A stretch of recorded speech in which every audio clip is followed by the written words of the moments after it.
So I want to ask you how the big break happened. I'm going to ask you about that in just 1 second. But first, let's talk about stamps.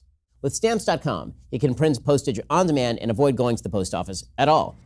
Why would you play a commercial for my opponent in the middle of our interview? In just 1 second. First, let's talk about your internet safety and security.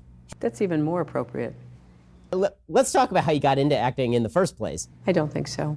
How much of it is spontaneous and how much of it is prepared? I've always wondered this when you watch somebody on film. I could send you some pamphlets that might help you understand. The parts you've played are incredibly diverse. I mean, you've played everything from hero to villain and everything in between. So what are the favorite parts that you played? You know, there's this thing called the double standard, and so I really couldn't see or hear very well. You've worked with some of the biggest actors in Hollywood because you are one of the biggest actors in Hollywood. So who are your favorites to work with on a personal level? I'd be afraid to eat them if I were you. I'm going to ask you about the blowback that you've gotten in Hollywood for all of this. I really regret doing this. Head on over to dailywire.com, click join at the top of the page. You can hear the rest of our conversation there.